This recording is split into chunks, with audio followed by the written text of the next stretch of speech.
Good evening and welcome back to the forum on Sports Tonight Live. And my name's Jon Smith and I have three enigmatic guests with me tonight. Firstly, boxing impresario Frank Warren, footballer Rohan Ricketts and the Daily Mail correspondent and diarist extraordinaire Charlie Sale. Well, that was the plan, but this is live television. And Frank was easy because Frank lives around the corner and so he popped into the studio. Rohan lives in Canada, so that was easy. Charlie is coming from the 2012 Media Centre, the other side of London, and this is a foretaste of what London's going to be like in the next 6 weeks because he's still sitting in a cab somewhere, but he will be here and he will articulate a lot, and we look forward to him joining us in a very short space of time. Frank, how's your day been? Weigh in, big day. Yeah, it's been quite a hectic day. The guys weighed in today. David Haye and Dereck Chisora were fighting on Saturday at West Ham.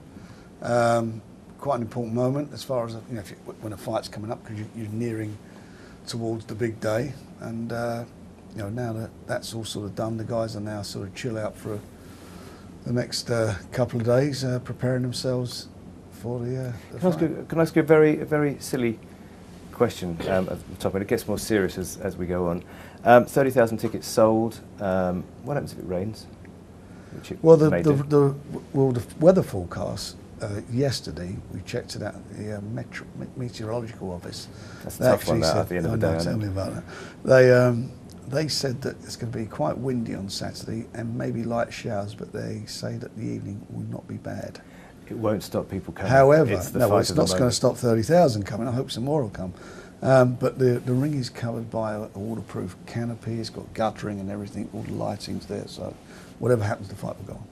You can still get a ticket then, if you want? You can still get. There are a few tickets left, and or you could stay at home if you don't want to get wet and watch it on Box Nation. You subscribe on boxnation.com and watch it at home. And you don't just watch the fight, you get a month's subscription for 10 quid. Thank you. Well, I guess, pretty good guess here, we're going to be talking a lot about this this evening. I hope so. Rohan, quick moment with you because football's never far away from our innermost thoughts. Portsmouth today deducted 10 points and they still got to pay all their contracted players. So they got Ben Ayim and people like that being paid 30 grand a week. They're virtually bust. Who's going to buy them now? I don't think anyone's going to really want to touch the club. I spoke to a lot of the players, coming from the top, they said that it's in such a bad way that a potential buyer can't really see much hope for the club in the near future. But Portsmouth Football Club, I think, are a really good club, and I think they've done well over the years. They've got a good fan base, so I would like to see the club still stay in business. And this is actually one of the clubs that I've actually been in talks with. I was going to ask you a chance of us seeing you in a Pompey shirt next year, on the hope that Pompey are there. Yeah, I'm really, really, like you could say, enthusiastic about getting down there and about showing my appetite and what I could potentially do for him. But I know the club's in such a bad way. At the moment, the market for free transfer players like myself is really, really difficult. But I'm ambitious, still want to get back into England. I've played out of the country in Germany and in the MLS in America. And I want to come back home to England and play for the next few years. I'm 29 now, still got a lot of 4 or 5 good years in me. Where will I get the chance? Will it be in the Championship? If I've got to go to League One, which I haven't done, I will do that. So you see other stations talk about deals that have happened. We talk about on Sports Tonight Live deals that may happen. We have our first caller on the line, George Ogia. I think I pronounced your name right. George, hi, how are you? Very well, how are you? Good. Very well, thank you. And tell us, ask us what you want to ask us, please, George. It's a question for Frank, really, about Saturday. I was just wondering, did Robert Smith or anyone else at the board suggest a set of circumstances under which this fight might have been sanctioned by the board? And was Frank prepared to work with them to make this happen? I had discussions, not with Robert Smith, but originally with Charlie Giles, who's the president and chairman of the Board of Control. And he actually, he told me, although he may not say it publicly, he said that he had no problem with the fight. There were certain members of the board that did. And basically what the feedback was, if we did the fight, say in September, everybody would have been happy with that. This is not the precedent. This isn't set a precedent, is it? There have been times before. I vaguely remember a fight taking place in California where the boxers were refused a license in their home domain and it went to California. I mean, so it's not the first time. First of all, there are probably at least one or two what they call unlicensed shows, which are unlicensed by the British Boxing Board Control, that take place in the UK every week. White collar boxing, blue collar boxing, whatever you want to call it. There's lots of those shows that take place. This show isn't unlicensed. It's licensed by the Luxembourg Federation. The Luxembourg Federation is at the moment a member of the EBU. There's 3 title fights on there, which are for the WBO and the WBA titles, and the WBO and the WBA, the British Boxing Board of Control, are affiliated to them. The British Boxing Board of Control isn't, it sounds very official, like it's a government department or a that sort of body. It's not. It's actually a limited company that only a few years ago was in administration when it was sued for negligence by Michael Watson. If you remember, he got badly injured in a fight. He sued them very successfully for negligence, and they had to go into administration. And there is a problem. The whole thing's been handled very badly by the board, in my opinion. They didn't ban Dereck Chisora. Dereck Chisora at the end of the day had his licence withdrawn. So they said, we, as far as we're concerned, the board are washing our hands of you. Was that a deliberate phraseology, Frank? It was their phraseology. Had he been banned, he would have gone, for example, on the European Boxing Union banned list, which means that nobody, and none of the organisations would have been able to sanction him fighting. So he was also fined $100,000 by the WBC. So he's not had one hearing; he's had 2 hearings. It's a bit like Mississippi burning, as far as I'm concerned, with Dereck. And the scenes that happened in Germany were unsavoury. I can't condone what happened. By the time the fight takes place, Dereck had been out of the ring for nearly 6 months. He's not banned. He's licensed. The Newham Borough Council have licensed the event at West Ham. The police have said they have no problem with the event taking place. The Board of Control, had this fight been taking place in another country, would not have had a problem with it. This is all about their jurisdiction being, as they feel, invaded by another governing body, i.e. Luxembourg, because they will obviously lose their sanction fees and lose money from the event taking place. Okay. George, you're quite involved in the sport, as I understand it. You work with the Daily Mirror. Does that answer a lot of the sentiments that were around your head when you phrased this question? It does. I mean, personally, I've got no real problem with the fight taking place. As Frank touched on, he specifically asked the board whether or not Dereck would be able to be licensed by another sanctioning body. And as I understand it, and as Frank mentioned, he was told that that would be fine. So the board must have expected a situation like this to happen. It's unfortunate that it seems to have caused quite a rift between Frank and the board, and hopefully once this fight's done and dusted, the board and Frank can move on and restart what has been a very successful relationship down the years, because there's a chance as a result of this event that Frank's fighters in the future might be turned down for British title opportunities and things like that, and that would be a shame for a lot of the young boxers that Frank has on his books. Thank you, George. Rohan, you're a sportsman and a sports fan. Mm-hmm. How do you feel about this? Some would say that this fight is in bad taste, and it's a quote that you hear around the place. How do you feel about it? Well, I'm a fan of boxing and I love been watching for years from a young teenager, and I see it as entertainment. So what happened between them, I saw it on YouTube after it happened. It wasn't nice to see. You don't want to see that, because you don't want to infiltrate him down, and probably people thinking, oh look, it's okay to maybe act like this in a similar situation. But me and Frank were speaking earlier, and sometimes in the heat of the moment people say things, and they're totally wrong.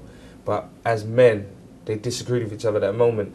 I don't think that should stop them from possibly fighting each other. I feel that this fight, there's not an actual title on the line, but you're looking at the fight and the magnitude of it. I think it makes for a great feast of entertainment, and hopefully the best man wins. It seems like 2 guys that don't like each other, and people who are watching boxing fights, surely you want to see fights of that nature, as opposed to, I think boxing, some people said it maybe it kind of fell off in maybe the last 4 or 5 years when people were saying that, because they lost the spice, the personality. my favourite fighter at the moment is Floyd Mayweather, and I think the Mayweather, not just because how he boxes, because he's not necessarily the most entertaining like a Mike Tyson, but his personality and the character, and we like to see that. People watch the WWF for that, so why can't we see that here? And seeing two guys that dislike each other, I'll be paying the money to watch that. Frank, talking about personalities, you have become the British boxing personality over the years. You've done this many, many times. This is not an easy fight. It hopefully will do well for you, I guess, financially. Why do you keep doing it?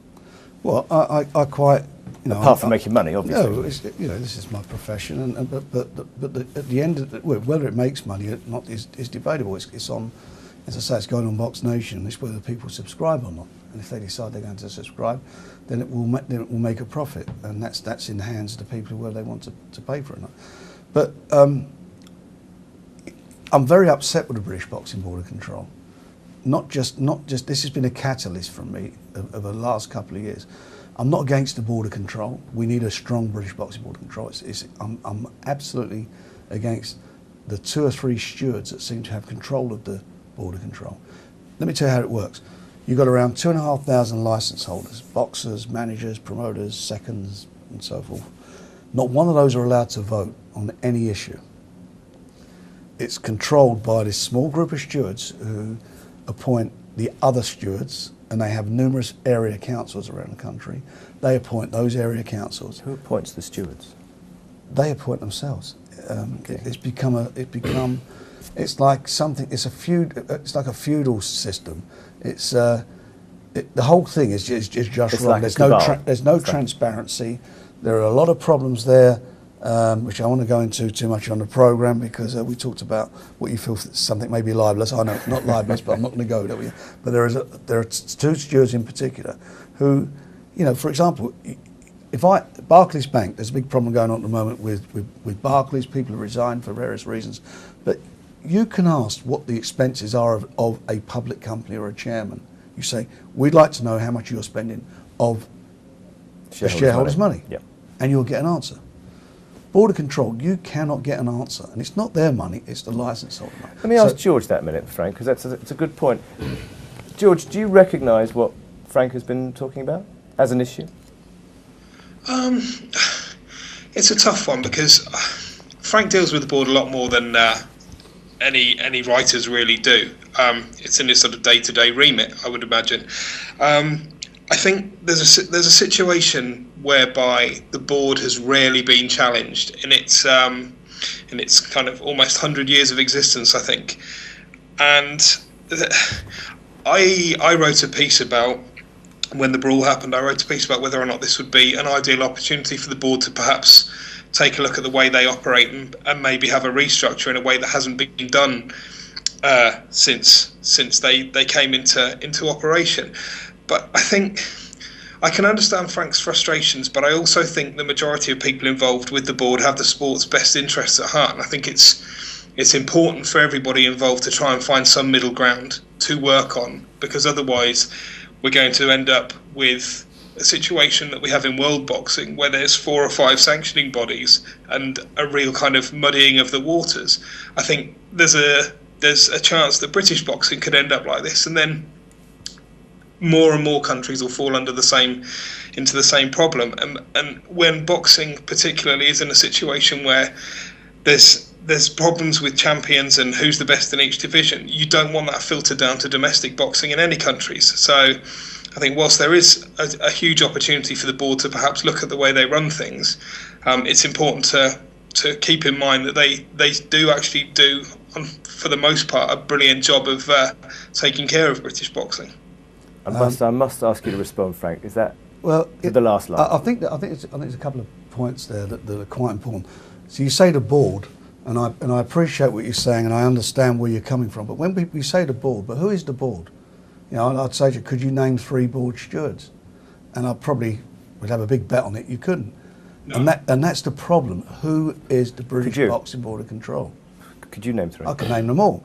But the problem is, and one of the problems was the president, self-elected president and chairman of the Boxing Board of Control, Charlie Giles, was in Germany, and every time, at the time of the problems, Every time a boxer boxes abroad, and Dereck Chisora was abroad boxing for the WBC title against the #1 heavyweight in the world, Vitaly Klitschko, the Board of Control send along a representative, a steward, to look after the British licence holder's interest. So before a fight, there are various arguments and disputes about how much bandaging will be allowed on the hands, the taping in the hands, you know, you get all this stuff all going on. And you have a rules meeting before the fight. At that rules meeting, you agree certain things, and a very important thing for the boxers is the taping of the hands. It's a very important thing. So both sides agreed terms. We're in the dressing room before the fight. The steward, who's supposed to be representing the British Boxing Board, British licence holders' interest, Charlie Giles, is nowhere to be seen. A big argument develops with Vladimir Klitschko, who is Vitaly's brother, 1 hour before Chisora's about to do his ring walk, about the bandaging. And he's saying that bandage has got to come off, it's legal, it's wrong, which it wasn't, and it's all gamesmanship. But we needed the British representative to be there and actually, you know, stand up for us. And where were they? Now, I was quite capable of standing up for myself and the boys, so I did what I had to do. But he came in, he was there for a minute, and he actually sided with the other side, and it was really, for me, and I've been doing this for many, many years, too many years, but it's very annoying for me that this guy's not here, you know, bad him for us, and he disappeared. And we never see him again. And all the problems that happen with a fight and so forth, we come back, the Board of Control then charge Dereck Chisora with misconduct. They hear it as judge and jury. So you can't be prosecutor, judge and jury. In football, you have an independent tribunal, I believe, for any problem. I want to ask you about whether that's going to change in a second, but we're getting as I knew that you would, you're getting a lot of reaction out there, and we've just had a tweet come in, which we put up on the screen from 101 Usman. That's not Usmanov, by the way, we'll come to him later. Can you ask Frank Warren if it's true that David Haye refused a 12-round fight? Correct. Correct, okay. Why? Well, originally it was contracted. The fight originally was just going to be under the Luxembourg federations. Can I ask you, by the way, was that it's a question that's been put to me quite a lot. Was that a flag of convenience? Was Luxembourg, did you trawl the world and go, who could do this? Didn't trawl the world. They're a member of the EBU, they're a member of the WBO, WBA, WBC. The British Boxing Board of Control was established in 1929 and went into, as I said, into administration and come out as a new company. The Luxembourg Federation was actually established in 1922. And now you may say, and I'm going to talk about convenience very quickly, people may say, oh, it is a flag of convenience, but in Germany, the Austrian Federation, and I don't believe you can name too many Austrian fighters, as you probably can't name too many Luxembourg fighters, but the Austrian Federation licenses most of the big fights that take place in Germany, because there's been a dispute going on over there. Now that's been going on for a long time. It hasn't affected the quality of the fights. In fact, Germany is probably second to the UK in Europe of big fights. I'm going to go to George for one more question, but just before, very quick answer. Was Luxembourg your first choice, or did they come to you, or did it just happen? No, it just happened. I mean, there were lots of offers. You know, at the end of the day, I've got to be honest, this fight could go on without anybody's blessing. I understand that, but it's we're trying to. Yeah, it's going to be properly medically supervised. You know, absolutely right. All the guys are insured. It's 100% pucker. So and Luxembourg wasn't the flag of convenience. I understand that. Okay, George. Before we go to break, you're going to ask Frank something else. Yeah, I was just wondering, I mean, performance-enhancing drugs are currently a huge issue in boxing. Has Frank and Haymaker put in place, I know it was touched on briefly at yesterday's press conference, have they put in place a stringent drug testing programme ahead of this bout and this card in general? Well, let me tell you what's happened. You're quite right what you said there, George, but the Luxembourg Federation had David Haye and Dereck Chisora have both had 2 blood tests testing them for drugs, and in fact the UK drug organisation actually dropped in to both of them. I don't know why, maybe they got a call from the board, but they dropped in last week and gave them both a drug test. And what will happen immediately after the bout, they will be tested again for does it say a lot about the sport, though, Frank, that there's a lot of discussion about drug taking now before? Yeah, but there's a lot of discussion about drug taking in every sport now. Let's get it right. You know, in America, it's a big thing because you get guys, I'm not going to name fighters, but you get a fighter that may turn professional at flyweight or bantamweight, And within a couple of years, the guys fight. You know, that's like around 8 stone, 8 stone 6, and suddenly he's fighting at 11 stone. You get Roy Jones, who actually got tested positive for steroids, but he turned pro at middleweight. He fought for the world heavyweight title. Now that happens a lot in America. These guys go through the weights. It doesn't happen in the UK. I can't think of too many UK boxers that fought of, you know, say at welterweight and then suddenly wind up fighting at light heavyweight. I literally can't. No, I would concur with that. It's you know what I mean. So it happens. But you're talking about drugs in sport. I mean, look at the Tour de France. Look at cycling. I mean, that's probably the biggest problem sport of all of them. Do you, in the sport that you're primarily involved in, football, do you see drug taking around the edges or even in the middle of sport? In terms of performance enhancing drugs, I don't think I see much of it in England. I think the clubs, they do their research, and the people that are supplying us with the enhancer products, they make sure that it's all legal stuff. But I know I hear a lot of stories outside, so maybe you look into Africa sometimes, to South America, Brazil. I've heard from players that I've played with that when you're growing up 17, 18 years old, they do give you stuff. By the time these players sometimes get to Europe, probably out your system. So it definitely does happen in places, for sure, without a doubt. Okay, it's a very interesting answer, because I've always maintained from my involvement in football that there's very little drugs, and you've kind of said that, but it's there and it does exist somewhere on the edges. It definitely does exist. George, thank you for joining us. We have to go to a commercial break. Oh, just before I go, who's going to win the fight? Me? Yes, George, you. Who's going to win the fight, mate? With Frank sitting there, he's trying to put me in a bit of a spot.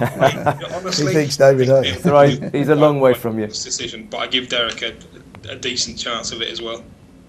And so your answer is? Haye. Haye, okay. Thank you very much, George.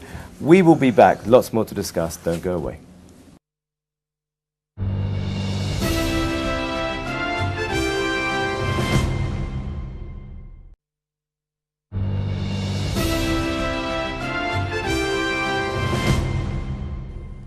This is the Forum on Sports Tonight Live. We've been talking boxing. We're now going to have a little conversation about tennis. We should have, joining us in a minute, Rashid Ahmad. And on cue, there you are, Rashid. You're welcome to the programme. What's your question? What's your question, Rashid? Well, the question was, why was the public opinion so poor of Andy Murray, a British sportsman, leading up to the All England final? And what was it that changed public opinion so rapidly overnight?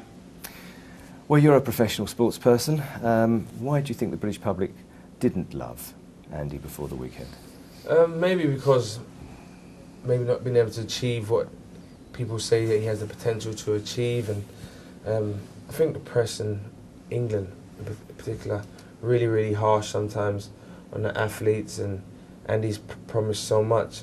But I'm a person like this.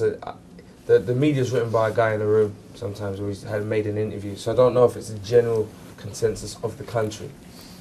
Is it a sort of derivation of we build you up, we knock you down, or is it just if you don't smile enough, like Victoria Beckham, we don't love you a lot? A bit of both. I think people in the entertainment world, the people who write these stories, they do build you up, and knocking you down is part of the entertainment for people to see this. But look, he's fell off.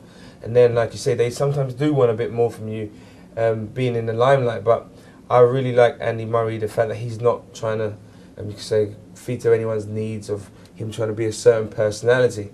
And watching him after the game on Sunday, between him and Federer, it said a lot about him after his reaction when he done his interview. So I don't think people should look at him and be judging him and expecting anything of him. And being a sportsman, I hate when people expect, like, I don't owe you anything. Do you know what I mean? I do this for my own passion and my own reasons. Frank, sport is harsh, and you are probably in the harshest sport in the world of sport.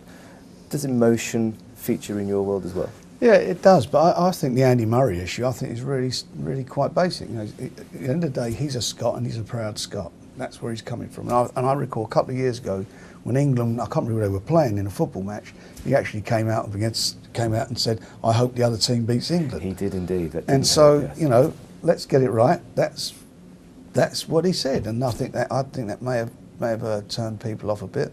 But, you know, I mean, I've met him a few times. He's a nice guy. He's not got this sort of, he's not the most warmest of personalities, or he doesn't come across that way. Certainly, his persona's that way.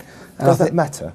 I mean, aren't we there to watch him? We are there to watch game? him, but, you know, it's, you know, he did very well on Sunday. But that's the first match he's ever won in a Grand Slam since he's been a pro. And I think we've been so used to over the years that the hype of Wimbledon, there's always a Brit's going to win it, you know, and it never happens. And he's probably the guy that he's the guy that we all believe our hopes are pinned on. And I thought he'd done, the first set he was brilliant in that. And Federer, I think, is one of the most supreme athletes and sportsmen in the world. He's a consummate professional. He's unfortunate, isn't he? He's arrived at a time when he's got three magnificent players around. Great tennis players, even in Henman's era, you know, great tennis players around.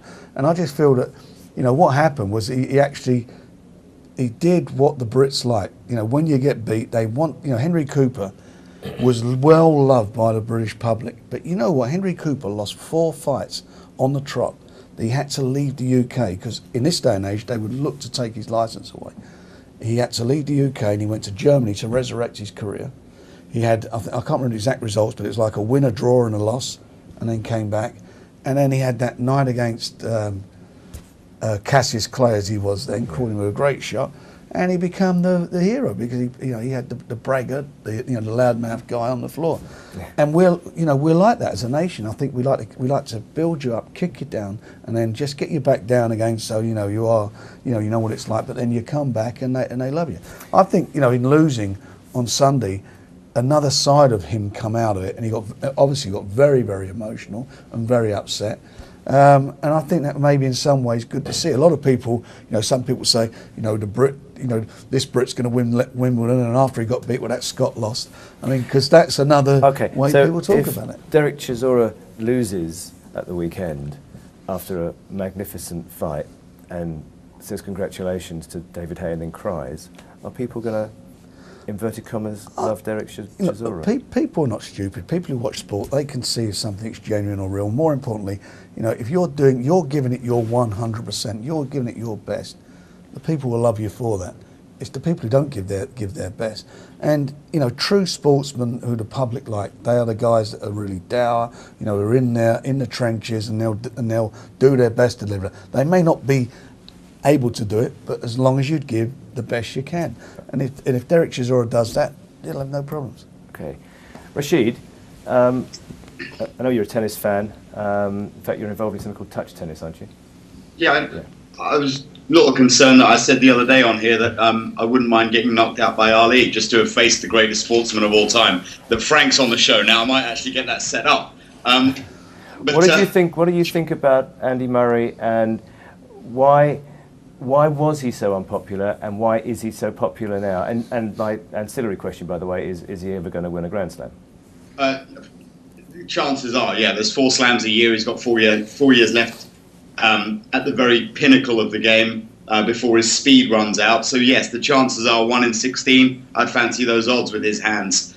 He played the best he could on Sunday and just wasn't good enough. He came up against, as Frank said, a superior athlete who is gifted and has unbelievable amounts of belief. Winning 16 majors will give you that belief. But I disagree with Frank about the swelling of opinion about him being a Scot. I mean, I remember the interview at the time, and what he said was, whoever's facing England, or no, actually his exact words were anyone but England. They said, who are you going to support in the World Cup now that Scotland are out? He goes, well, whoever's playing England. And he said it with a wry smile at the time. That was his best hope of a sense of humour. And after that, he shut down into his shell completely and never spoke openly or it's probably not the best thing to have said, though. It's probably not the best thing to have said, Rashid, is it? I mean, I agree, it wasn't the best thing to say to get English fans, but no one's ever complained about Roy Keane, and he has hundreds of thousands of England fans that support him when he's playing for Manchester United. Do you get what I mean? Well, I was clocking on what you're saying, but I wanted Rohan to just put it to you, really. I mean, you're involved again in sport at a very high level. Players showing their emotions, answering questions on the hoof. They have very little media training. Probably Andy Murray does have. He's got a big agency behind him. But the lads coming through in football, for instance, have very little media training. A microphone shoved in front of their face, and they kind of turn away because they're afraid to say something. Is that how do you feel when you deal with the media now? Is it scary? No, not at all. I think the media is a platform for you to display who you are if you want to. I know a player who plays for Tottenham, Aaron Lennon, doesn't like the media at all. When he comes out, he just turns and he goes about his business. But I do feel players who do, they're probably in the media quite often, they should use the media as a chance to express themselves genuinely who they are, because I feel sometimes people judge them, they have a perception of them that's, I think, tailored by the media training. Then people start having pops at them. It's amazing. There's very little media training, isn't there? There is. That's why I think Twitter is a good device where people can actually come on there and a platform and kind of get to the fans, let them know actually what's going on. Rooney has been brilliant on it, and fair play to him coming onto it. But I feel Andy Murray coming out and crying, or even that comment that he did make, like you're saying, it's not probably the best thing to say, but that's who he is. So I think we should take him for that as opposed to turn that again. That's who he is. That's what he's going to say when the camera's off. Yeah, Frank, you were about to say something, and I don't know. I mean, I think with football players like old Hollywood stars, you can't get near them now. You can't get the interviews. You know, in the old days, you get journalists would pick up a phone and direct and speak to a footballer. That very rarely happens now. They'll go by their agent if they get a quote. You know, when you think of a boxer, and I can't think of any sport other than boxing where these guys, you know, they're down in the trenches, they have a real hard 12-round war, and immediately after the fight, they've got a microphone in their face, and they're asking some real searching questions about their performance. You know, footballers, tennis players at least have a chance to go off the field, calm down. You know, you see on Sunday with Andy Murray, he got very emotional, but it wasn't an immediate interview with Sue Barker. You know, they did all their presentations and so forth. So you got a chance to think about it. In any of that? I mean, I don't think you can. You know, everybody's different. Some people, we've all got different. But you must tell him, look, you could be on your back when you stand up, someone's going to shove a microphone up your nose. You can try to advise somebody what you feel. That, listen, don't say that. Be careful of whatever. Here, somebody's got an agenda, so think about what it is before you answer the question. But people just say things. They do say things, and I think Andy Murray. I didn't see the interview, so I can't comment. But the fact of the matter is that is the public perception of a guy who says, I'm not British, I'm a Scot. And he's proud to be a Scot, and there's nothing wrong with it. I mean, you know, let's get it right. Scotland at the moment want independence, and that's where they are. So, you know, that's how it is. But I think on, you know, the final on Sunday, I think he really, Saturday, he really got, he really got, I think he, you know, the public took to him. And it, you know, and the coverage in the newspapers, I think a couple of newspapers, they were like, it was the first sort of 6 pages, from the front page. Well, I was going to say, Rashid, what happens next? As far if you were Murray's management, would you be putting him out there? Would you tell? Would you? I mean, a friend of mine is the PR person behind Nadal. And he always complains that Nadal doesn't want to do that much PR, does he? He looks after his sponsors, doesn't do that much PR because he just wants to play tennis. I mean, is that what you would be advising Murray to just keep your head down, play the tennis, and don't worry about the smiley bit? No, I wouldn't. I'd say he does. And a lot of what Frank says, I've got to agree with. I mean, I would like Britain, or certainly England, to have gotten behind him a little bit more, just as a British player at Wimbledon. I don't particularly like the guy a great deal. I mean, I certainly wouldn't have him around for dinner apart from to chat tennis with him. And as he said, he is a slightly dour seeming character. But I mean, I know friends of his who all say the same thing, that he's, you know, when you get him alone, he's quite a funny, down-to-earth guy. So I don't know, but I certainly wouldn't say he needs to start, you know, throwing himself at the press. He's done a pretty good job as so far. I think the best bet for him now is just to do well at the Olympics and carry the GB flag rather than, you know, making it a Scottish-English thing. That would really help him a great deal. Rashid, thank you very much for your involvement. Really enjoyed your question. Final question, Rohan, before we go to the break. The Olympics. Can Andy win it? It's possible. I hope he does. He's put so much in, and you saw how much it meant to him. It'd be great if he came up with a gold medal, wouldn't it? It would be really good for him. I just want to see the most talented player and consistent player win. I'm not one of these people. I'm born in England, but I'm not one of these people who just back someone just because they're from where I'm from. Frank, what do you read? Well, how many sets do they play over? That's a very good question. Somebody will tell me. Somebody will tell me he during wins the matches, but he doesn't win Grand Slams. So I think it's 3. Is it? I think it's 3. Right, okay, well that should be actually maybe he's got a chance. But I thought, I've got to just say one thing, I thought the crowd were behind him. I didn't think they were not behind him. I thought the crowd was very much behind him. So because it was a final, but the persona before that, he had to learn. He got great press. Learn it and earn he got great press prior to the final and after. He got fabulous press, considering he never won it. Well, he's going to certainly get good press from now on. We have to go and earn a couple of bob, but we'll be back shortly. Lots more to discuss. Please don't go away.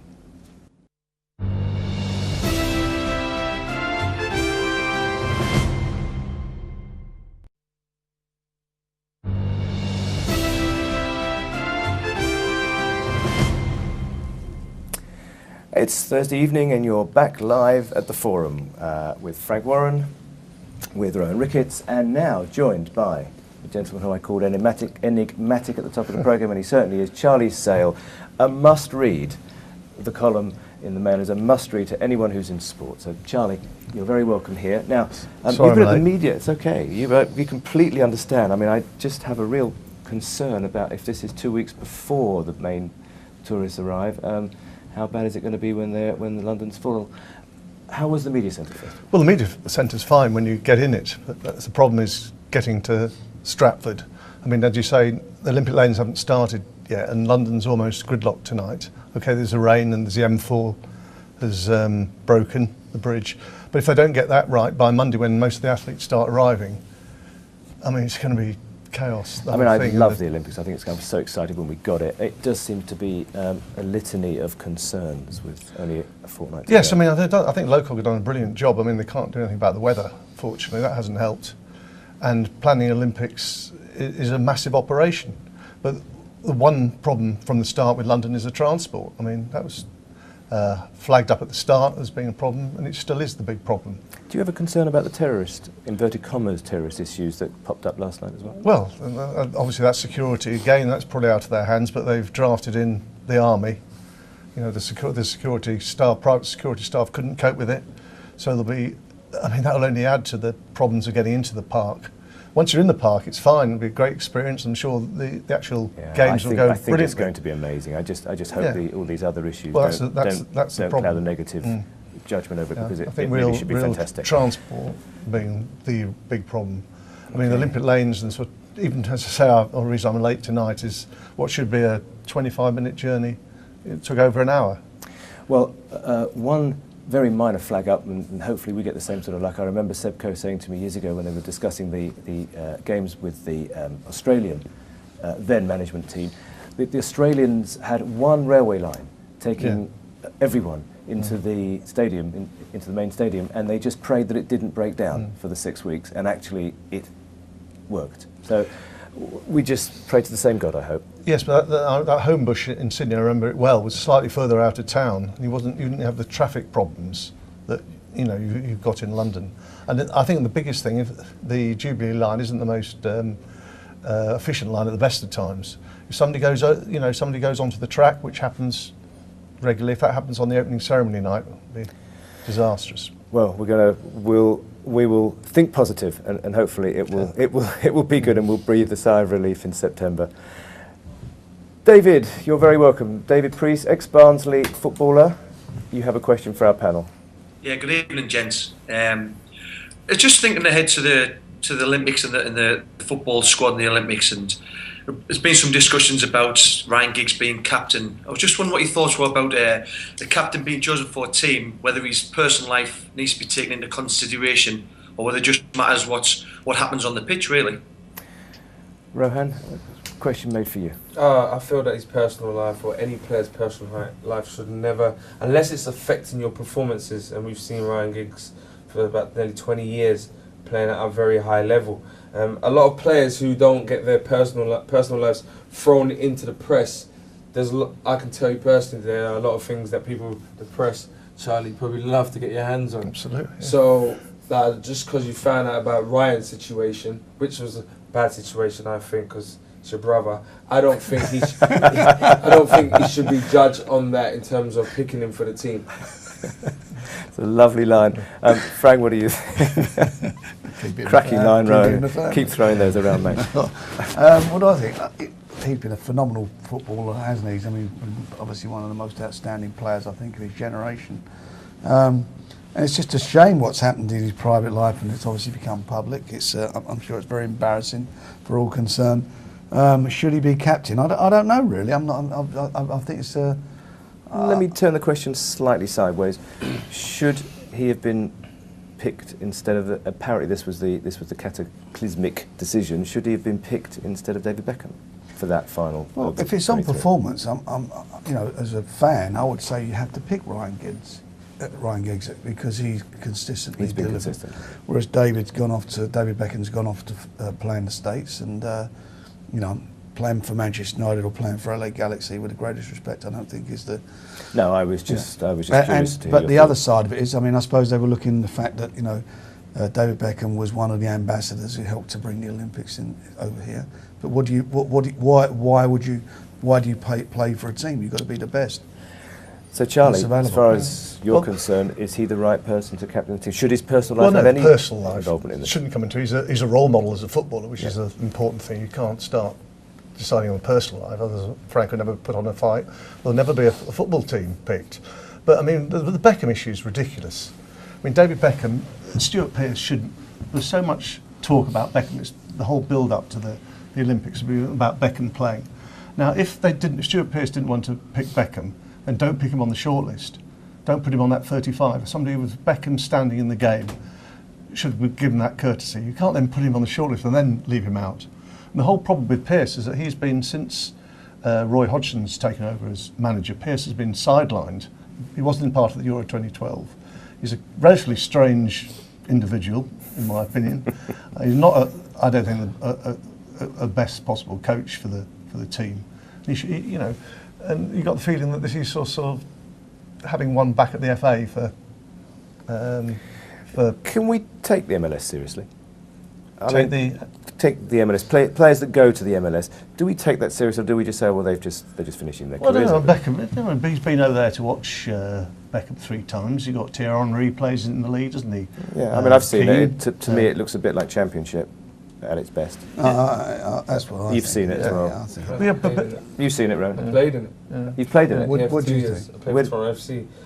I think that it should be taken more serious to a point. The level of it is not as high as Championship, maybe a bit lower, because you see the players like the Beckhams, Rafael Marquez was playing for Barcelona, and Thierry Henry. These players have gone to the MLS, and I spoke to a couple of owners, and I said to them, if this league's going to move forward, they can't just be signing these players who are coming here, and they're not just coming here for a vacation. It's that they're not at the same level they was. They haven't got the same hunger and desire naturally, so they've come to this league predominantly for the contracts and the lifestyles. And if someone disagrees with that, I'd say ask the players when there's no cameras. I want to ask you, I mean, this is a bit of a silly question because I think you'd probably say yes, David. You'd play in the MLS presumably if you were offered, wouldn't you? Yeah, I think it's the reasons why people are going over there. I mean, the more high-profile players, they're obviously gaining financially, but I think for a lot of players as well, it's the whole life experience of living in America and playing the sport they love over there. It is a growing sport. I think the figures are now starting to show the influence Beckham has had, and there is a lot more, a bigger audience on the TV channels that showed up there. So it is now starting to come to fruition, all this, the input that Beckham's had. But I think a lot of players, more than ever, are starting to consider going because the standard is better. You've had a pretty long career, David, as a goalkeeper. Over that time, going back, revisiting your question, have you ever had problems with any captains in your team about their personal life, their attitudes, and things that surround them? Not captains in particular, but I mean, when I was asked this question the other day, and it sort of got into what happened with John Terry and how he kept his captaincy at Chelsea, but then he had the England captaincy taken away from him. So it was down to sort of the morality of the two authorities, really, because I can understand why people are saying, okay. I want to I want to just expand a little bit on the question, because we were talking in the studio before we went on air about things that go on off the pitch, and I know we can't and won't discuss the John Terry situation, but it did prompt me to revisit in my mind things that happen off the pitch. How influential should they be? I mean, are we not just a sport, and should we not be that bothered, Charlie, with what happens off the pitch? Can I give you one example just at the moment?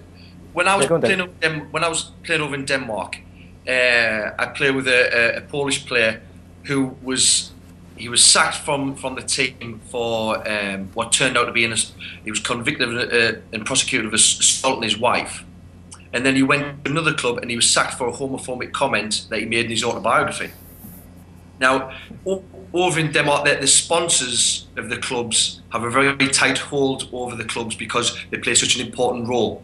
It's such a big role. So it was literally, a lot of the time, it was down to the sponsors. Whereas in England, there's a lot of other factors, and people will sort of, if the player's good enough, they'll keep hold of them. Where in Denmark, their morality was, well, he's done this wrong, he needs to be punished, and that was it. It was finished. And does that emanate from the media, or just the society that the Danish people live in? Well, I think it's down to a society thing. Like I said, you look at what happens to players over here. If a player does wrong, a lot of the time it's down to his worth to the team. If he's worth something to the team, if he's worth millions of pounds to the club, then they'll be a bit more lenient with him. If they want him out of the club, or he's not a first team player, then they'll get rid of him, and that's just the way it is. Okay, Joey Barton must be a... Yes, must absolutely. Be a I mean, Charlie, you've written a lot about Joey Yeah, well, Barton. the England team is the example because of John Terry. Once that case was postponed until after Euro 2012, they felt they couldn't go into the championships with somebody with such a charge hanging over him. So obviously that's a situation where it does affect. So you think that was not a footballing decision? Well, 100% it wasn't a footballing decision, and it led to even though Fabio the FA Capello came out a few times and said that it was a footballing decision. Well, I think they might have said that because legally with this case that will decide tomorrow, if they said it was non-footballing, it sets off a can of worms, and if on that and what the sort of Ferdinand family then think about that, especially with Rio having left out the squad. But surely you're innocent till proven guilty. Yeah.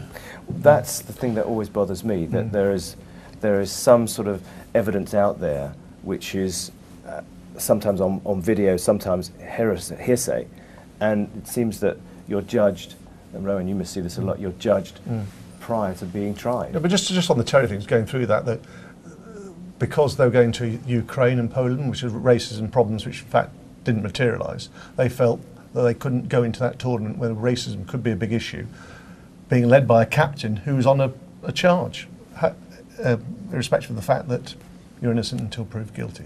Okay, interesting point, Charlie.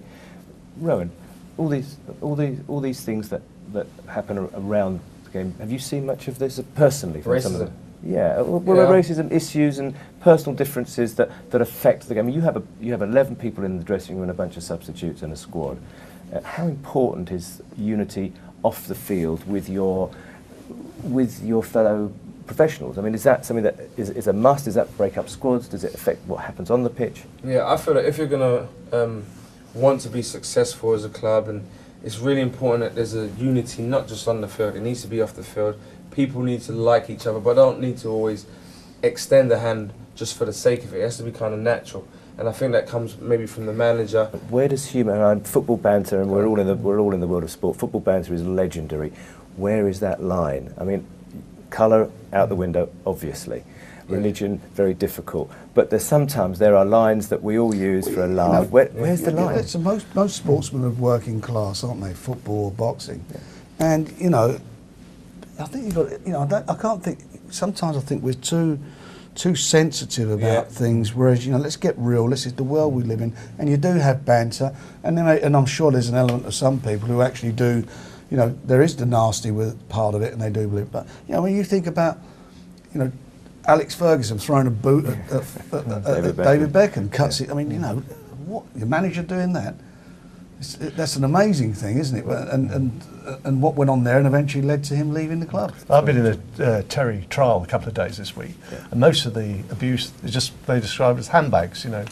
Obviously colour is a no, but almost everything else is seemed to regard as just that's football handbags. And Terry admitted that he called the QPR goalkeeper fat or ugly. It happens. All of that happens.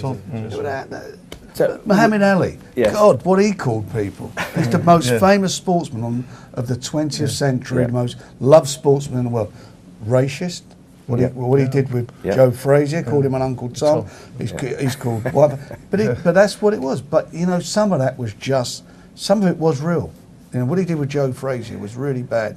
Some of it was real, but at the end of the day, he's loved for what he was, for his stance on racism itself, his stance on what was going on with the Vietnam War, love for that. But people, I keep saying it, people will say things. They will say things they probably don't even mean sometimes. So it's sense and sensibility, right? Yeah, no, what you just said there, Frank just said about people saying things and people being sometimes too sensitive. I was playing in a game for Shamrock Rovers in the Europa League against PAOK Salonika in Greece.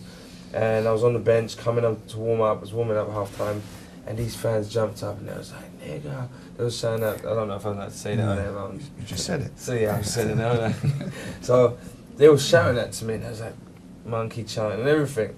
And I know what colour I am, I know, but me, as I said, I'm not Does that fire you up or does that make you feel depressed? Neither. It doesn't fire me up for me. Over your head? Over my head because I can't affect that. Oh, there's a lot of them. I can't affect them. What I did was I kind of turned it around, turned the joke on them. So I went in the change room, got out banana. I was going on the pitch. I juggled it, I threw it up, done the ball, and then they actually turned to a point where they wanted to actually want my shirt. So there was hands through the shirt for it. And I'm not condoning racism. I'm just letting people know these things are going to. You can never stand that. Amazing that happens in this day. I think is unacceptable. I mean, any form of racism is unacceptable, but that's totally unacceptable. Absolutely. And I think there should be zero tolerance on that. I think that some of the things are said on the pitch, I don't know. It's.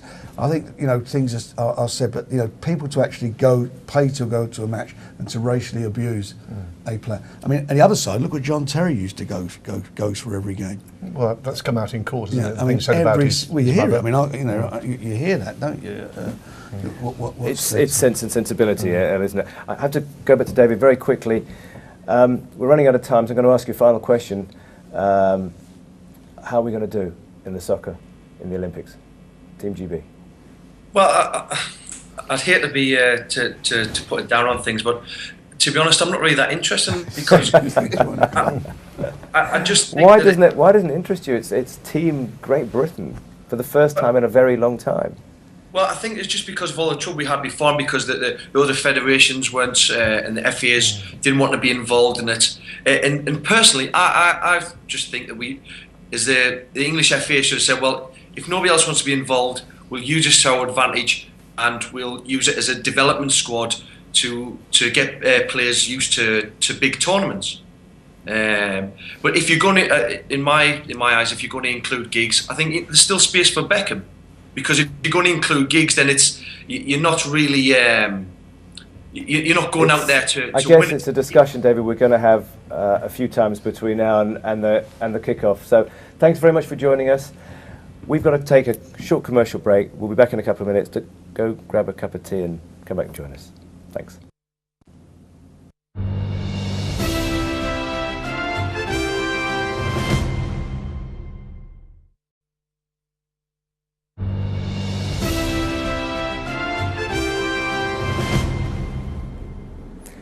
Hope the tea was tasty. You're back at the forum. We have Charlie Sale, Rohan Ricketts, Frank Warren, and Frank's doing a deal on his phone. You see, there's a few more ticket sales about to be done. We've not many tickets left, though, are there? No, there's not. They've gone really. But there are some. They've gone better than the football tickets at the Olympics. Okay, we're going to be joined by somebody called Matt. Matt Turvey, are you with us? Yes, you are. I can see. I am indeed. Yeah. Hello, Matt. You're very welcome. What's your question? We're talking about moral ambiguity, as you've gone on to talk about with David Precious before. In light of the allegations that Klaus Lunderkam's been making suggestions about during his Southampton career, Do you think fans have got a concern or should be concerned about corruption not only in football but I guess in the wider sports arena? No, I think it's a very good question because I aim this firstly at you, Charlie. I've always believed, having been involved in football for so many years, that it's pretty much a clean sport. Now, you may or may not agree with me, but this has come up. What was your reaction when it came up today? Well, just first on the Southampton story, a lot of those markets which he alluded to weren't even around when he said they were. Question mark. So the big question, he didn't actually name names, he didn't actually say which players, what match, whatever. Le Tissier is the only one who's actually come out. That was in a book, funnily enough, which he wanted to sell, and which Hampshire police investigated and found that it didn't really stack up. So until I think the player can actually put a bit more meat on the bone, I don't think any FIFA investigation can get anywhere.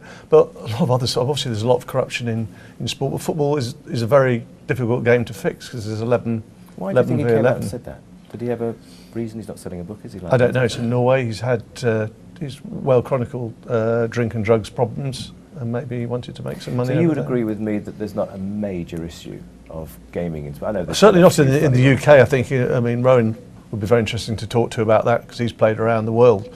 But I mean, certainly in English football, I think it's as clean as it can get. Teed you up really, Rohan. So you have played football around the world. So what's your take on the cleanliness of the sport in terms of gaming and issues and corruption, and in particular, obviously, here in England? I think it's very, very clean sport, especially in the UK, because it's very transparent. So everyone can see what's going on. The media's always in your face. When you come away from England, I've played in Hungary, I've played in Germany, I've played in MLS and Moldova, and the media don't play such a big part.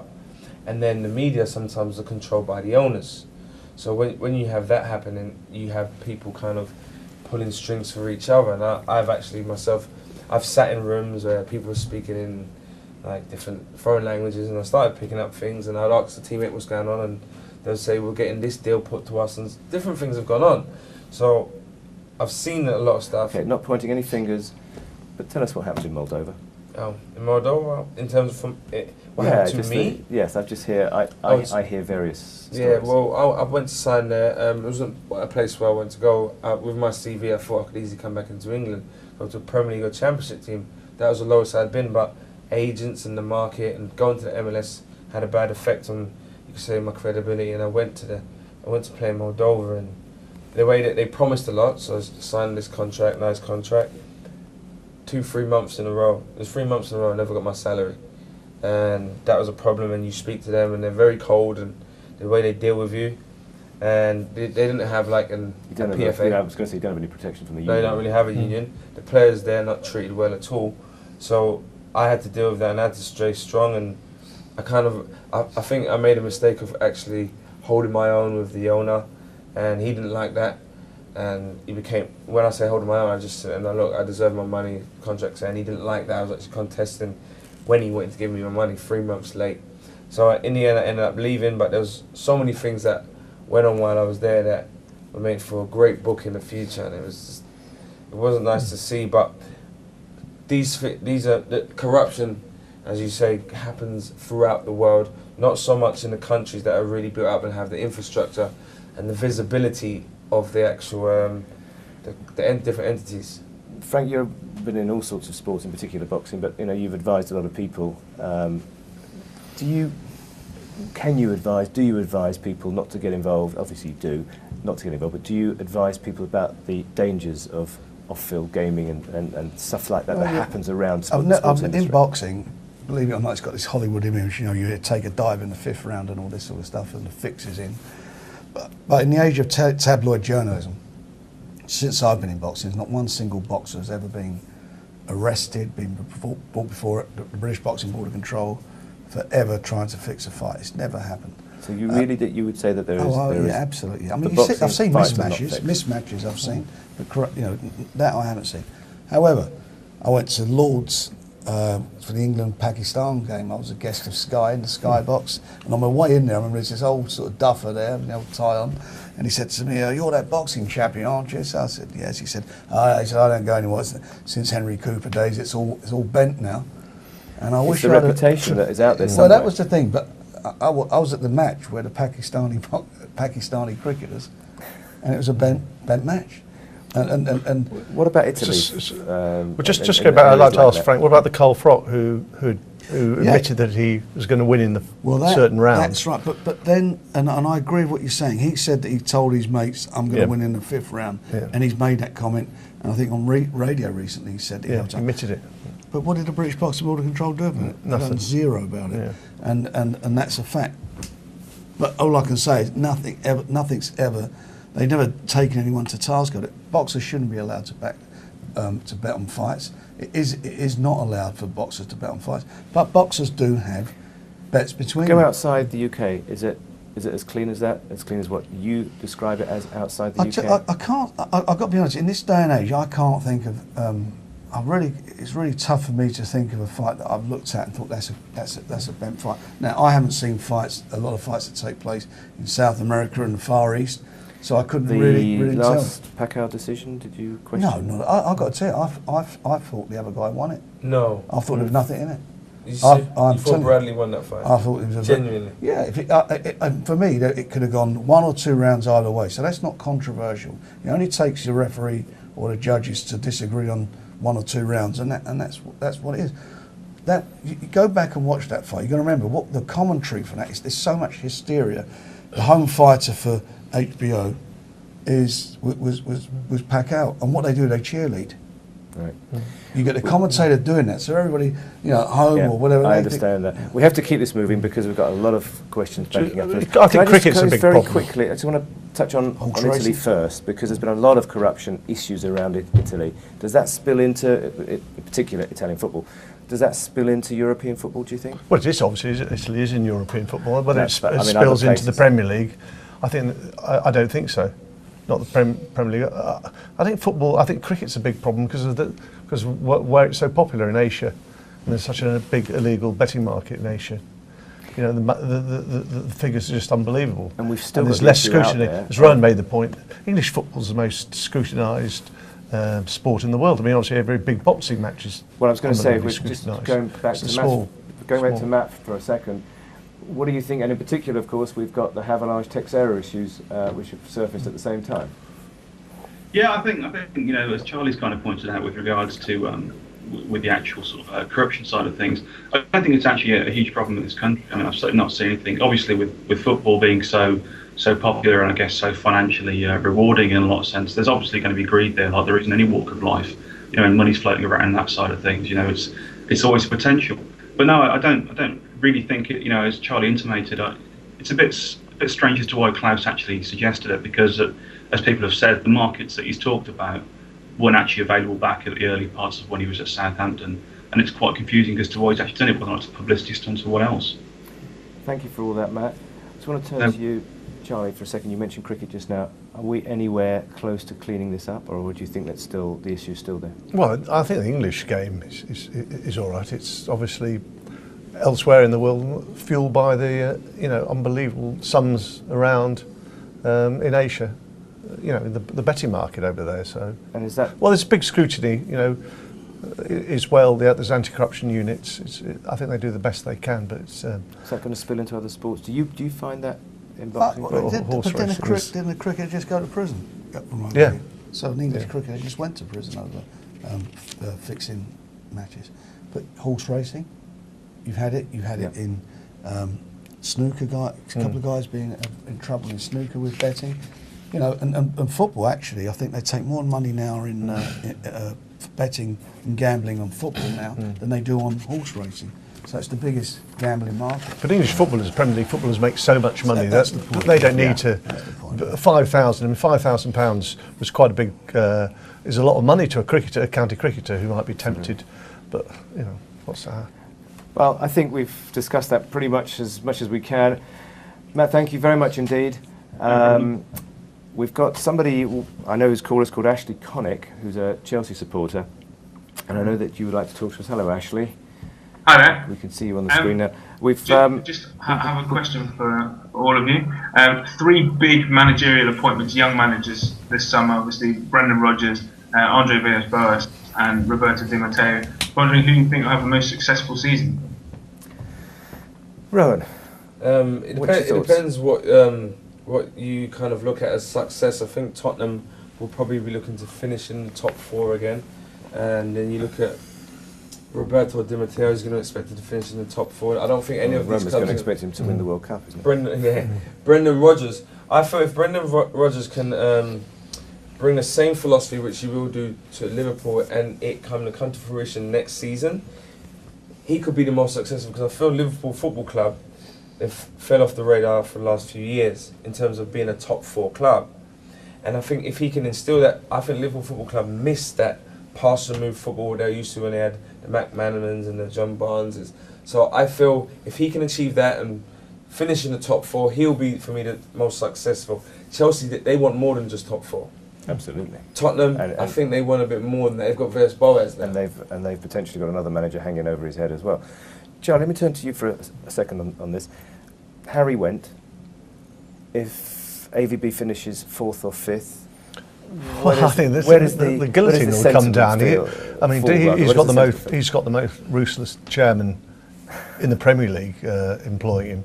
So I mean, he'll have to top 4. I mean, Harry's unlucky, wasn't he? I mean, you know more than that about Harry. I mean, your views would be much more interesting than any of us 3 on that particular managerial change. But Di Matteo's obviously got Pep Guardiola hanging over him. He got to win the Premier League and the Champions League to keep his job. Brendan Rodgers' problem is that Liverpool want a revolution, but they spent so much money. I mean, how much more money are they prepared to invest in him to get up the league? Frank, I know you're a big football fan. You look at a club like Liverpool. I mean, they were it, and even when they weren't it, they were pretty much it anyway. What happens now? I think they've got a tough call there. I'm very surprised when they're talking about putting Andy Carroll out on loan. Yeah, it's an interesting one, that wasn't it? I mean, that tells you, especially after the European Championship. Because I thought he sort of found a bit of form towards the end of the season, didn't he? And I didn't think he was getting a lot of service at Liverpool, in my opinion. I mean, I didn't see him week in and week out, but watching any of the matches on TV, I thought he could. He just wasn't getting the service. I think Chelsea bought some good players, haven't they? They've gone out and bought some good players. They started rebuilding. Well, actually, as a Chelsea fan, what do you think of what he's done so far? I have to say, I'm so excited about next season. As soon as last season finished, I couldn't wait for all to come around. The signings that he's made have been absolutely fantastic. Personally, I think we just need a bit more muscle. I think all the players that he's signed have been sort of the same type of player, very skillful, low central gravity. I just wonder whether we might see us being out-muscled like Arsenal used to be. Big, what does he have to do? What does he have to do to get into the second year of his contract, do you reckon? Well, it's difficult. If you believe some people, then there is absolutely nothing you can do to get into the second year of his contract. I think I think top 2 should do it. Should convince Roman that actually he's good enough. Surely Chelsea are signing players in a sort of Barcelona style, just waiting for Pep's arrival, aren't they? I mean, you're off, isn't it? Yeah. And also, I don't know how much the manager had to do with the signings anyway. I was he was on holiday, was he, when most of them were made? Who will you be writing about as being in a job this time next year, do you think? Those 3. I mean, all 3 could go, couldn't they? I think they must give Brendan Rodgers more than I would have thought so. A season. Same with AVB. I'd say 2 and well, AVB's got to deliver AVB's a fascinating one, isn't it? Because I mean, Harry actually didn't do a bad job, and if you'd said 4th position at the start of the season, people would have ticked the boxes. The England situation, I think, was the killer for him, wasn't it? Because they lost their form when that was all being discussed, and he obviously thought he was going to get the job. So I think that killed him. Could be worse. You could be an Arsenal fan. I was in at the Euros when you saw David Bernstein, the FA chairman, with Roy Hodgson. They were joined at the hip, and you felt then, why were we all taking him? Why do we ever think that Harry was going to get the job? Because Roy Hodgson is such a obvious David Bernstein appointment, conservative. Totally different from Harry, perhaps less exciting than Harry, but far more of a David Bernstein appointment. The view at Tottenham appeared to be that Harry wasn't building a team. I mean, I think he's done a remarkable job. The view that Tottenham espoused was that he hadn't bought a younger team that would grow through. I mean, I don't. If you agree with some good young players. He's got some good young players. I think. I mean, I'm an Arsenal fan. Me, I'm sort of tearing my hair out. Would you have given, if Arsene wasn't there, would you give AVP the job at Arsenal? Would you have given that? I don't know. I think Wenger should go. I mean, I really think. I think he's Why? Because he's just had a. I think we've had a long run. 7 years now. We've had, it's been barren. It's all very well saying the books are balancing. I'm a fan. Every year the somebody's appointed team captain, and every year that captain leaves. It seems, you go all the way back. Would you, Charlie? Would you agree with that? Do you think Arsene is coming to the end of his? Well, the big problem there is that letter from you've got a majority shareholder. Somebody was almost 30% of the club, who's the richest guy in Russia. He's totally at odds with I think it's ridiculous he's not given a seat on the board. And he disagrees with Arsenal's whole philosophy of sort of balancing the books, as Frank said. It's not, you've got to have some stability. Of course, you've got to have that. But you know what? For me, the ambition of Arsenal to qualify for Europe every year and nothing else, that's not good enough. You've got this superb state-of-the-art stadium, everything's there, and I think now the fans want more than that. They do have money to spend. They keep saying they do. And it's the most expensive team. It's the most expensive football to go and watch in the country. I don't. Rowan, where's Arsenal going to finish this year? Arsenal definitely going to finish in the top 4 for sure. Okay, well that's what Frank. That justifies what Frank's saying. It's the same thing. But I think sometimes the fans, I know you want trophies and stuff, but Arsenal plays such good football that they've now become victims of the good football, because now people are saying that's not enough. But Frank watches Arsenal every weekend, and he's a bit fed up. He wants to see hard-hitting football. Last season, teams were coming at Arsenal and playing them where they used to put the shutter up before the goals. They came and played Arsenal, and on occasions were outplaying Arsenal. When Swansea played Arsenal at Swansea, if you weren't sure which team was which, Swansea were playing better football than Arsenal. And I just think that we hit a bit of form, and all the other teams lost their form towards the end of the season. Liverpool, Tottenham, Chelsea seemed to lose their form. They all lost their form, and I just felt that we just don't have any depth of squad. You get a couple of players injured, there's nothing there, and Robin van Persie to be leaving is a big blow for Arsenal. It's a big blow. And the signings last season were not good signings. And we do. Everyone knows that I'm an Arsenal supporter. We do seem to carry a lot of injuries as well consistently. I think the biggest problem is David Dean's departure from Arsenal. He was so close to Wenger. He was a guy. I don't think there's a figure there. Corporate. I mean the business of management a little bit rudderless at Arsenal now. Absolutely, yeah. As a letter from Usmanov blatantly very quickly. I want to ask all 4 of you. Firstly, Ashley, where's your team? Where do you think Chelsea are going to finish? I think probably second to Man City. That's my gut feeling. Okay, Rowan, who's going to win the Premier League next year? I'm a Man United fan, but Man City, I don't like so. Okay. Frank, where are we finishing as Arsenal supporters this season? I'll be pleased with you finishing in the top 4, but that shouldn't be our ambitions. I've got to tell you something, I think we're going to struggle. Okay, and the difficult one, Tottenham, Charlie? Where will Tottenham finish? Not in the top 4. Struggle to get the top 6. I mean, I think Man City they've got a world-class player in almost every position, an international class player backing up. I mean, how can they compete? Yes, how can anyone compete? An interesting scenario. Ashley, thank you very much for joining us. We're going to go for a quick commercial break. We'll be back with a lot more in 3 minutes' time.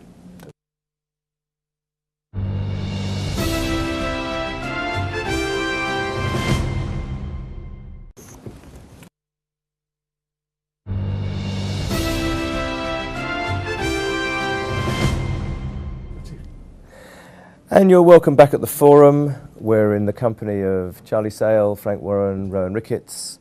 Just want to talk about just generally the Olympics and 2 weeks away.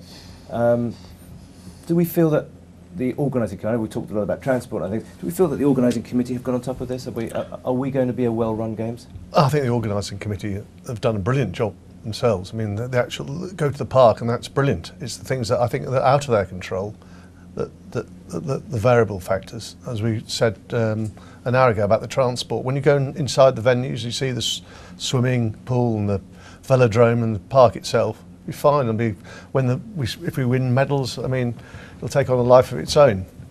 It's just hopeful that the sort of London being gridlock won't put people off too much. And we were talking before about boxing and the various elements around it. Boxing and the Olympics? I think Britain have got their best ever team. They've got a superb team.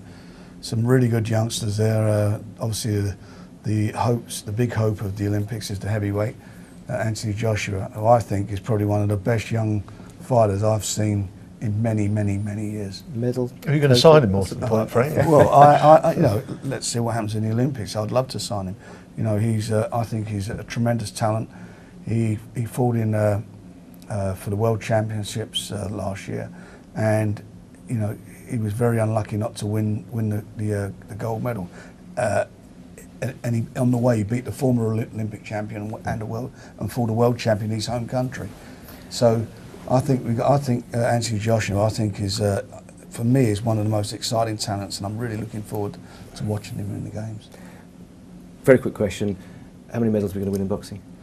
I think you know, the women are competing this time as well. Yes, that's right. Which is the first. I'm not a big fan of women's boxing. I respect all the efforts and endeavours that they put into it, and you know, God bless them, and I hope they do well. But I think we could possibly get 3 gold medals, and that would be a huge huge coup. Before I go to Colin, your favourite bit of the Olympics. What are you looking forward to? I always look forward to the 100-metre sprint. That's most even looking back in memories and stuff. The only time I probably would really lock in and watch it when I was a youngster was when 100-metre sprint final came around. Has Usain Bolt been pulling the wool over eyes a little bit? It's not been I think he has. Quite. Yeah, he's got like Jamaica on edge of their seats. I was in Jamaica the other day, and the people really behind him. Johan Blake, who's another big talent. But I'm looking forward to seeing the football. But I would say until they really excite me, we'll have to see how we go through it. We've got to see Usain Bolt got to get to that start line. That'd be such a disappointment off the build-up. I would, because there are whatever. Really think I'd be very surprised. There's serious injury doubts about him. Yeah. Okay, well let's see. He's going. I know he's doing cryo chambers next. Let's hope that they work. Colin, you're welcome at the forum. What would you like to ask these guys here? Colin, can you hear us? Yes, you can. Hello, Colin. Hiya. Just wondering, with the recent success of Adam Jamili winning the World Championships recently, do you think that the media deals with young up-and-coming starlets correctly, or do we have a tendency to put too many expectations on them and to ruin them? Rohan, we just were talking about sprinting, and we talked before about building up and knocking people down. This kid looks amazing. What do you think about how we treat our youngsters coming through the ranks? I think it's fine. I think that when they are, you could say, built up, it doesn't mean they are actually there at that present moment. So in his mind, if he can deal with the pressure like we see Messi, this amazing talent was built from a young age, from 17 years old, 18 years old, and in the world we really blew him up. But he was probably raised correctly at La Masia, the Barcelona Academy, to be able to deal with it. So I don't think there's a problem with it. Maybe there's a problem with us not being able to develop the youngsters to be able to handle that pressure. It's exciting when they build it up. He was a footballer, wasn't he? He was at Dagenham and Redbridge last year. Who's that? This little kid, Jameli. It was at Dagenham and Redbridge last year? Yeah, he was kicking a football, and they... 10 appearances for Thurrock in the Isthmian League as well. It's a remarkable story actually, because the coaches said he was very quick in training, and they suggested that he was probably quicker without the ball than he was with the ball. So like Kyle Walker. Yeah. Charlie, have you heard a lot about this kid, by the way? Yeah, absolutely. I mean, as you say, he's been built up, but we do that with all. That's part of. To speak to Frank, he's a promoter. That's part of the game. I mean, media always build people up. Certain people can cope with it, certain people can't. But I think that's always going to be the case. Do you take? I mean, I know you've been involved in sport at all different levels. Do you look at people and say, "I really want to build this guy up"? Do you think people deserve your support? Well, I think people like newcomers. I mean, the readers like to hear about new stars. That's the great thing about sport, going to see a new player, whatever sport it is.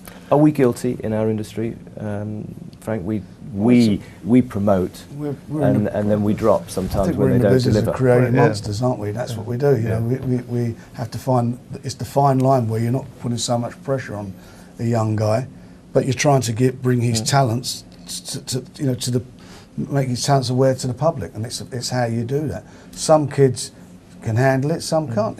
Well, someone like you, there's a responsibility then, isn't there? Because you need to be able to evolve a program for the guy where he has the right fights at the right stage of his career. But then you get a boxing situation where suddenly then you get some sections of the press saying, well, it's about time he fought somebody. I did it with Amir Khan. Amir Khan, silver medalist, he's only 17 years of age.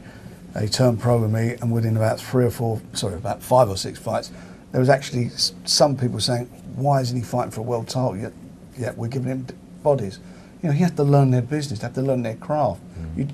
Wayne Rooney, I can remember seeing Wayne Rooney play for Everton at Arsenal. He wasn't just thrown on the pitch, he came on, played a couple of, I don't know, maybe 10, 15 minutes of the game. You blood them, you bring them through. You wouldn't put a 17-year-old kid in straight away into a 90-minute game, and they did it with Carl Jenkins and Arsenal, didn't they, against Man United? And I think that must have really knocked that kid's confidence in that game. Colin, what do you think? Do you think we are in the professional side of sport? We're guilty of building people up, dropping them, and the media then knock them down? I think Wayne Rooney, you mentioned him as a classic example of somebody. He was well blooded through grassroots footballing. His talent was nurtured, and at the Euros he was unstoppable when he was 16. But by the time he was 18 or 19, he was the face of Coca-Cola. Some other brands, some other advertising they did with him. I just didn't think it suited him. It wasn't really in his personality, but it was a time when football was going through loads of commercialisation. I think it ruined him. He sort of came back, and he's fading out again a little bit now. I wouldn't say that he was that well looked after. Like someone like David Beckham or Ryan Giggs, maybe they can handle the media. I think Rooney could have learnt a lot from someone like Paul Scholes, staying out of the media spotlight, because I don't really think it suits him. Or his marketing might have been a more traditional footballer, sort of grassroots. Let me ask Charlie this a second. I mean, you take an interesting juxtaposition in this, because you're a journalist, you break stories. You're also a diarist, and you write a lot about the personalities that work around sport. Do you feel a responsibility, if you see that there's a talent there that's not being managed right, do you feel a responsibility to expose that? Well, I mean, John, you know better than all of us. Some footballers have good agents, some have ones that aren't good. I mean, in this day and age, there's so much money in sport. The role of the agent is very important. I mean, I totally disagree with some of the things Colin's just said about Wayne Rooney. I mean, Wayne Rooney likes the publicity. I think his wife also likes it as well, and she's in the papers a lot. Depends. I mean, Paul Scholes is a private individual. It's very much on personality. The personality of that. I mean, Wayne. Do you protect you look to protect your guys? Yeah. I mean, you really are the only one that's stayed the course in boxing over the years, anyway. In terms of the British promoters, there's very few. I mean, there were the people like Jarvis years ago, whatever. But you've been there because you've nurtured a stable. Is that something it's hard? I mean, it's no different to football. Some are different personalities. I can remember Nassim Hamid. I mean, he was just an absolute extrovert. He was lights, and at one stage of his career, he had such a street cred image that people were queuing up to do things with him. And then, if you remember in his career, he suddenly became quite talking all about his religion. Being a Muslim, even coming into the ring to Imam Chance, and it just turned a lot of sponsors away. And that's something that we've got to learn from. We're going to have to go to a break very quickly. So, Colin, thank you very much for your question. Please be back. We're only going away for a couple of minutes. See you shortly. Bye.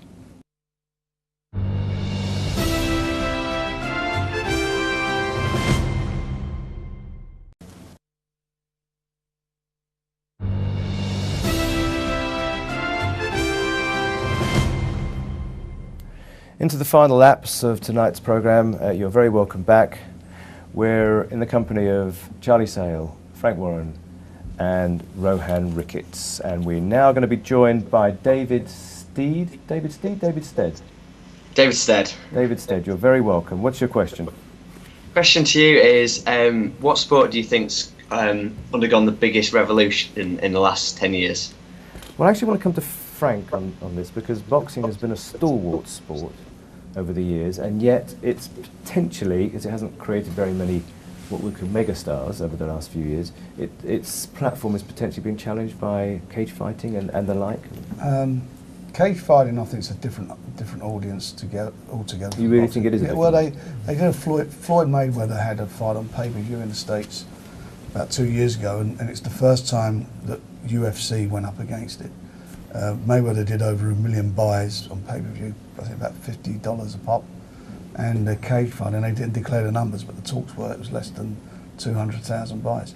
But if you look at Forbes magazine recently, the 2 highest paid athletes in the world, Floyd Mayweather, Manny Pacquiao, so that tells you that the interest from the public to enable these guys to earn that type of money. Charlie, are we producing this for the future, or are we beginning to look at boxing having had its best years? Well, no, I think it goes in cycles. I mean, I think British boxing needs a great heavyweight to sort of galvanise us, create the maximum interest. When the Lennox Lewis was at, that was. Boxing was massive then. I mean, Frank's had a load of champions. I think it goes in time. I mean, Ricky Hatton created huge interest. That dominated the press on his big fights. Amir Khan's still a big name.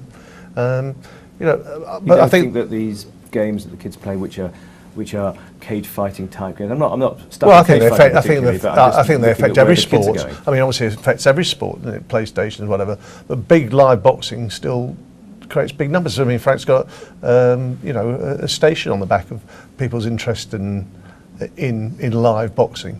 But I think as you talk about the biggest revolution in sport over the last 20 years, I personally would say 2020 cricket, because that's totally changed everyone's views on cricket, and 50 overs is now almost dead. The audience, yeah, because it's sort of it sort of fits into the. Rohan, you've grown up with a number of different sports, but you've also travelled the world, and it was interesting that somebody was saying to me the other week about motorsport in the US, for instance. I mean, IndyCar is obviously huge, NASCAR's still big, but the audiences are just coming off as these scramble bikes that the kids are playing on their gaming machines are beginning to get a real live audience. Do you see the world of sport changing for the younger generation coming through? Because that's where people like Frank and I guess myself have to aim ourselves. Yeah, I think it will change. Like you said, they're not applying themselves in much outdoor activity as much, and I think the kids tomorrow's generation, some of them don't actually, I don't feel, instilled any real passions from the parents, because there's some much younger parents nowadays, and I feel in the future we are going to see definitely going to see less. I think less talented, naturally skilled individuals, because they're not honing their crafts outside before they actually either get into the ring, jump on a bike, go on the football pitch. David, what do you think? Do you think sports like darts and snooker have potentially reinvented themselves? Or what other sports do you think?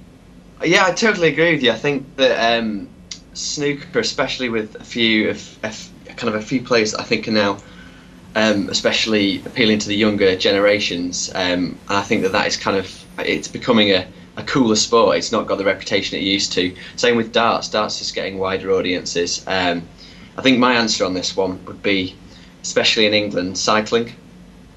I think for an English audience and for the upcoming Olympic Games, cycling's in a great position. It's gone from being a bit of a nothing sport to something that's now being followed. Let me take that and put that to Charlie Self for a minute. I think that's a great point. I think cycling's. Is that because we're having success in it, or because it's healthy, or because it's green? Well, healthy. That's the big. Unfortunately, still the big debate whether it's healthy or not. But because of the great success we've had both around the track and outdoors with Bradley Wiggins in the Tour de France and Chris Froome in second place, it's been astonishing. And Sky have invested a lot of money on it. I mean, it is healthy as far as sort of recreational cycling. Everyone, that's increased massively. What sports grab you, Frank? I think with the cycling, they've built. You see now that there's a lot of velodromes being built, so it's having the facilities to be able to do these sports. And I think more facilities now.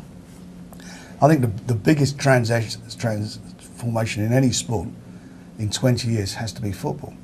The Premiership turned everything around. It's become it changed even the makeup of newspapers. Giving up football pull-outs and so forth. You never got, certainly when I was a kid, you never got those. Excuse me, but I think the situation with snooker is another good example. Excuse me. While Frank's just sipping his water, what sports turn you on? What sports really tick your boxes at the moment, apart from football? Apart from football, I would say boxing. I'm a really big fan of boxing, but as I said, maybe I'm not a fan. Would you like to see boxing do anything else? I mean, would it present itself very differently? Would you like to see boxing present itself slightly differently? In what way? It's pretty much been the same all the way through. It's there's no, like in terms of the people shout at each other, then they hit each other, then they go home. I mean, it's not quite like that, but you know what I mean. Would you like to see any innovations? How the sport is presented? No, I'd probably like to see much more extrovert personalities. In terms of, I would like to see people realising that this is an entertainment business, and I know you may be like a Paul Scholes of this world, you want a quiet character, but realising that people want to pay money to watch it, and we will pay more money. A lot of people, like the biggest earner in boxing at the moment is Floyd Mayweather in sport, and Manny Pacquiao. But I think a lot of people pay to watch Floyd, not just because of his fights, because he's a personality. Because of the personality. Absolutely. A lot of people don't buy into his style. But snooker. David, we're very short on time, so we're going to say good night to you, and thank you very much for being with us. Final question before we go to a break, very quickly. Terrestrial television, does boxing need that? Yeah, all sports need it.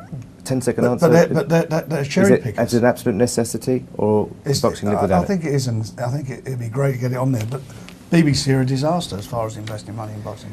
Interesting. We'd like to see boxing in more places than we currently do. We'd also like to see you back. Don't go away. We're only going to be gone for 2 minutes.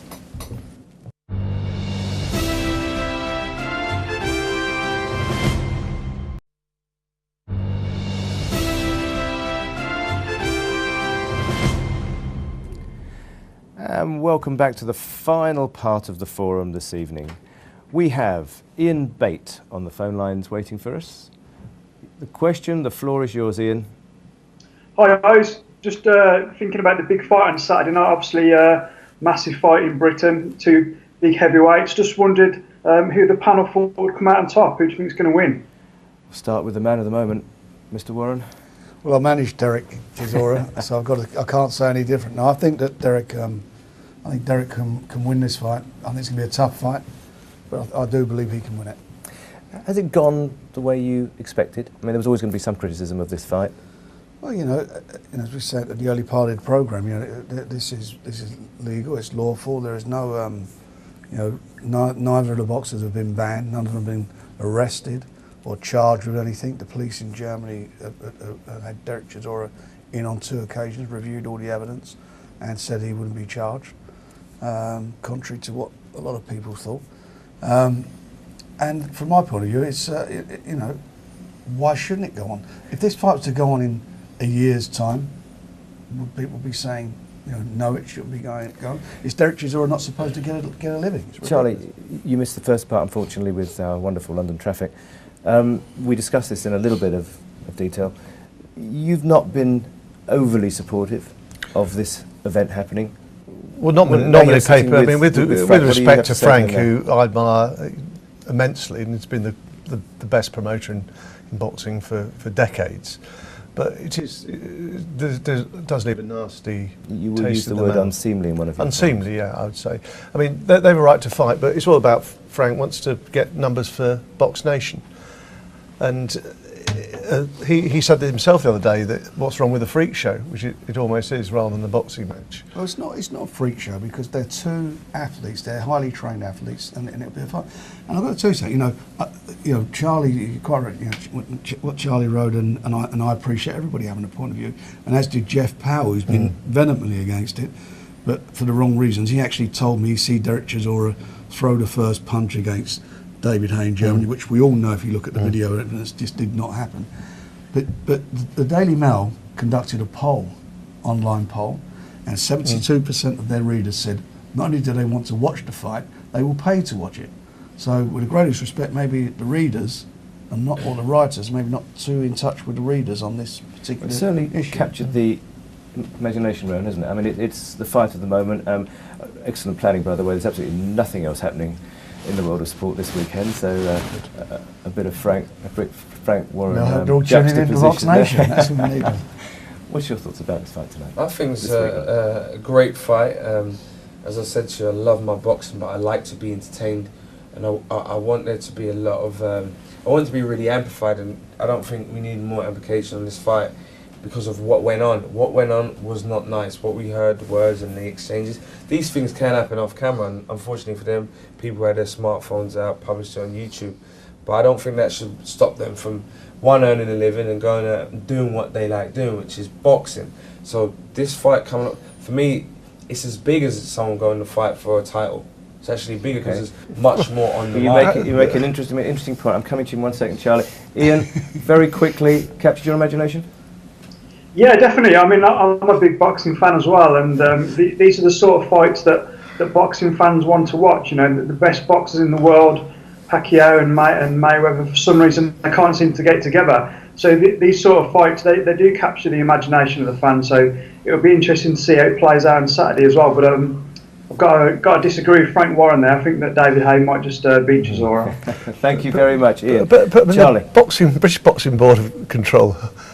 Frank's had to put in a writ for restraint of trade because they threatened to. Yes. I mean, how can we say they're the governing body of sport? Surely should, although it's quite difficult to respect the British Boxing Board. Well, that's the point. In fact, Frank has bankrolled in the past. Frank, you made a very good point before when Charlie would make that point again. The point is they're a limited company. This is a very high and mighty title. But I haven't got a problem with the British Boxing Board of Control. I have a problem with a small clique of stewards. Frank, we have 30 seconds to finish that. No. I want you to make sorry, this is the final point. They're running the sport, and they're not. And I don't believe that the way they've even handled this whole thing is wrong. Whether you believe they should be punished or not, the way the board have handled it, to say arbitrarily you fight or you're in any capacity you're involved in that show, and you will be deemed to hand your licence in. That's why it's a restraint of trade. That's illegal. You've got to have a hearing. You can't just go and say you're going to do it. Final word is yours. Oh, Frank, and it's one word. Give Frank the last word, definitely. Okay. Box Nation, that's the last Box Nation is the last word. Rohan Ricketts, thank you very much for being here. Frank Warren, thank you very much for being here. This is your weekend. Charlie Sale, an enormous effort to get here. Thank you very much. Thanks to all of you for joining us tonight. We look forward to seeing you again next week. Have a great week. Enjoy the fight. Good night.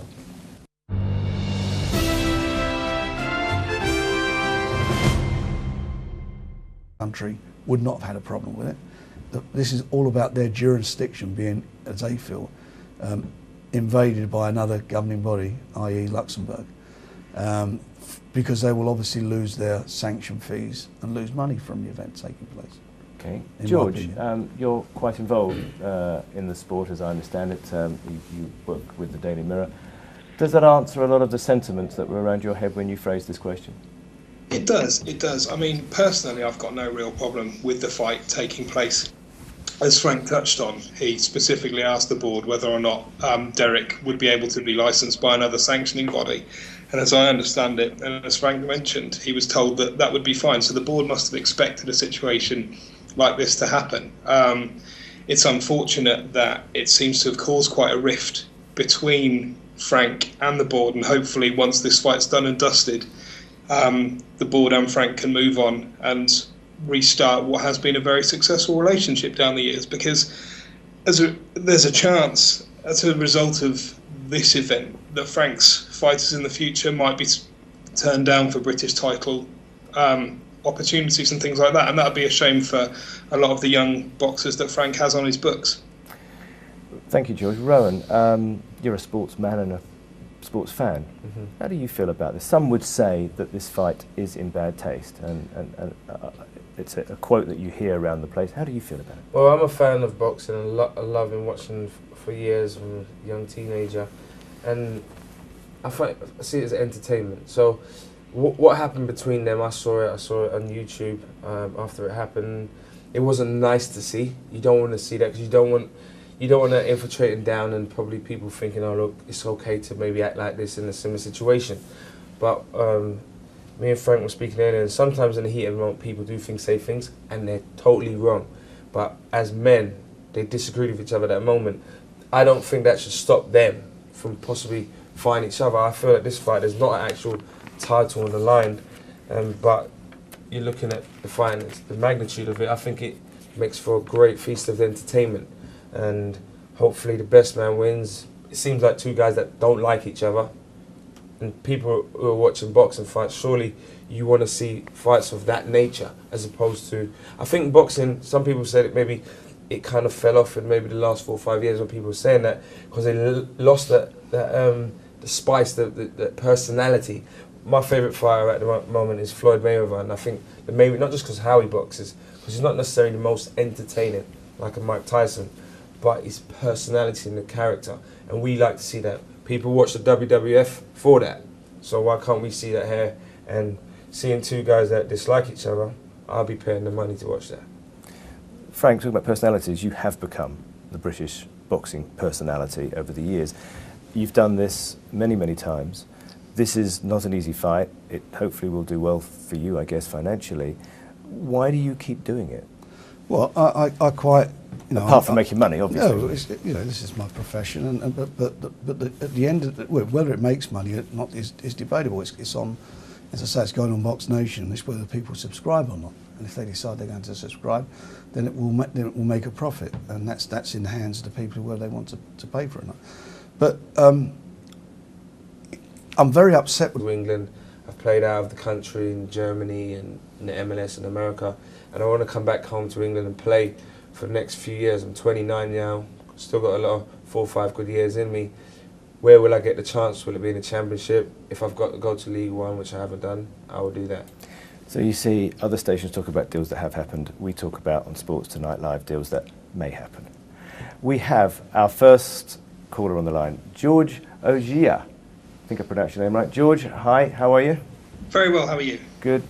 Very well, thank you. And tell us, ask us what you want to ask us, please, George. It's a question for Frank, really, about Saturday. I was just wondering, did Robert Smith or anyone else at the board suggest a set of circumstances under which this fight might have been sanctioned by the board? And was Frank prepared to work with them to make this happen? I had discussions, not with Robert Smith, but originally with Charlie Giles, who's the president and chairman of the Board of Control, and he actually he told me, although he may not say it publicly, he said that he had no problem with the fight. There were certain members of the board that did, and basically what the feedback was, if we did the fight, say in September, everybody would have been happy with that. This is not the precedent. This isn't set a precedent, is it? There have been times before. I vaguely remember a fight taking place in California where the boxers were refused a license in their home domain and it went to California. So it's not the first time. First of all, there are probably at least 1 or 2 what they call unlicensed shows, which are unlicensed by the British Boxing Board Control, that take place in the UK every week. White collar boxing, blue collar boxing, whatever you want to call it. There's lots of those shows that take place. This show isn't unlicensed. It's licensed by the Luxembourg Federation. The Luxembourg Federation is at the moment a member of the EBU.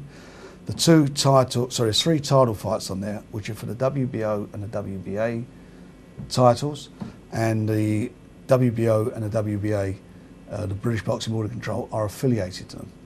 The British Boxing Board of Control isn't, it sounds very official, like it's a government department or a that sort of body. It's not. It's actually a limited company that only a few years ago was in administration when it was sued for negligence by Michael Watson. If you remember, he got badly injured in a fight.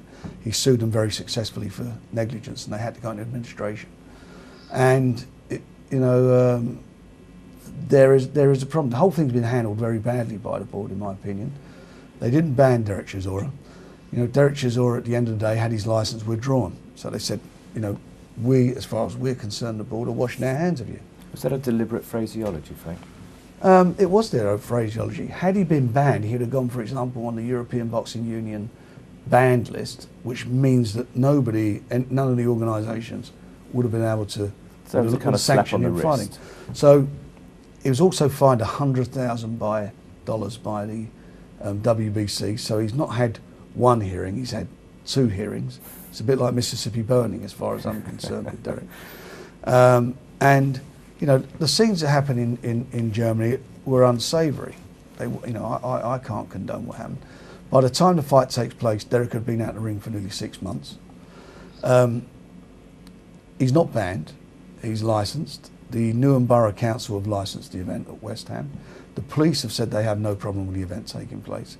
The Board of Control had this fight being taking place in another country.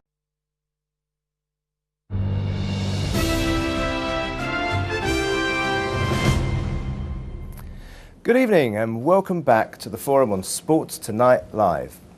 And my name's Jon Smith and I have three enigmatic guests with me tonight.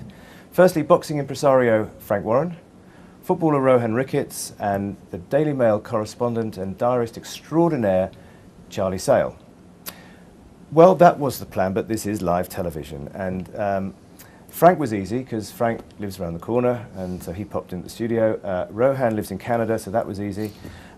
Charlie is coming from the 2012 Media Centre, the other side of London, and this is a foretaste of what London's going to be like in the next 6 weeks because he's still sitting in a cab somewhere, but he will be here and he will articulate a lot, and we look forward to him joining us in a very short space of time. Frank, how's your day been? Weigh in, big day. Yeah, it's been quite a hectic day. The guys weighed in today, David Haye and Dereck Chisora. We're fighting on Saturday at West Ham. Quite an important moment as far as when a fight's coming up because you're nearing towards the big day, and now that that's all sort of done, the guys are now sort of chill out for the next couple of days, preparing themselves for the fight. Can I ask you a very silly question at the top, and it gets more serious as we go on. 30,000 tickets sold. What happens if it rains? Well, the weather forecast yesterday, we checked it out at the meteorological office. That's a tough one, that, at the end of the day. Tell me about that. They said that it's going to be quite windy on Saturday and maybe light showers, but they say that the evening will not be bad. It won't stop people coming. However, it's not going to stop 30,000 coming. I hope some more will come. But the ring is covered by a waterproof canopy. It's got guttering and everything. All the lighting's there. So whatever happens, the fight will go on. You can still get a ticket then, if you want? You can still get. There are a few tickets left, and or you could stay at home if you don't want to get wet and watch it on Box Nation. You subscribe on boxnation.com and watch it at home. And you don't just watch the fight, you get a month's subscription for 10 quid. Thank you. Well, I guess, pretty good guess, we're going to be talking a lot about this this evening. I hope so. Rohan, quick moment with you because football's never far away from our innermost thoughts. Portsmouth today deducted 10 points and they still got to pay all their contracted players. So they got Ben Ayim and people like that being paid 30 grand a week. They're virtually bust. Who's going to buy them now? I don't think anyone's going to really want to touch the club. I spoke to a lot of the players coming from the top. They said that it's in such a bad way that a potential buyer can't really see much hope for the club in the near future. But Portsmouth Football Club, I think, are a really good club, and I think they've done well over the years. They've got a good fan base, so I would like to see the club still stay in business. And this is actually one of the clubs that I've actually been in talks with. I was going to ask you a chance of us seeing you in a Pompey shirt next year, on the hope that Pompey are there. Yeah, I'm really, like you could say, enthusiastic about getting down there and about showing my appetite and what I could potentially do for him. But I know the club's in such a bad way. At the moment, the market for free transfer players like myself really difficult. But I'm ambitious. Still want to get back into the British Boxing Board of Control. Not just. This has been a catalyst for me over the last couple of years. I'm not against the Board of Control. We need a strong British Boxing Board of Control. I'm absolutely against the 2 or 3 stewards that seem to have control of the Board of Control. Let me tell you how it works. You've got around 2,500 licence holders, boxers, managers, promoters, seconds, and so forth. Not one of those are allowed to vote on any issue. It's controlled by this small group of stewards who appoint the other stewards, and they have numerous area councils around the country. They appoint those area councils. Who appoints the stewards? They appoint themselves. It's like something. It's like a feudal system. It's the whole thing is just wrong. Like there's no transparency.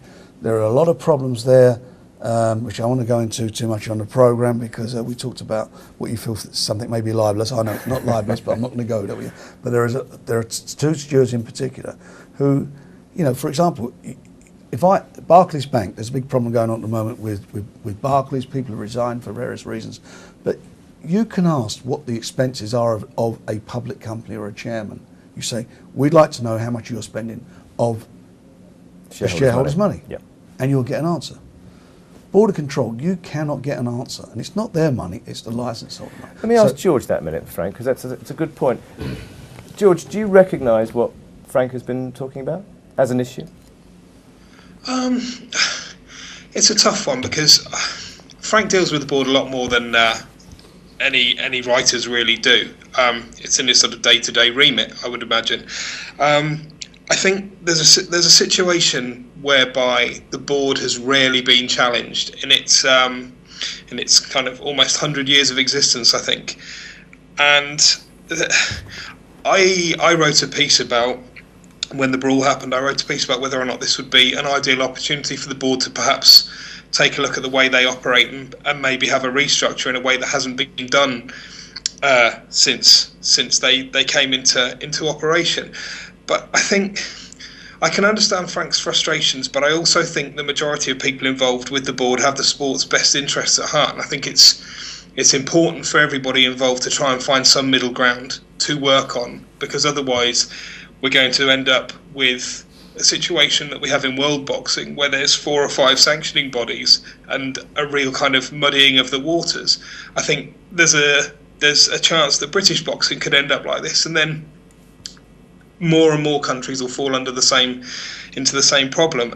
And when boxing particularly is in a situation where there's problems with champions and who's the best in each division, you don't want that filtered down to domestic boxing in any countries. So I think whilst there is a huge opportunity for the board to perhaps look at the way they run things, it's important to keep in mind that they do actually do, for the most part, a brilliant job of taking care of British boxing.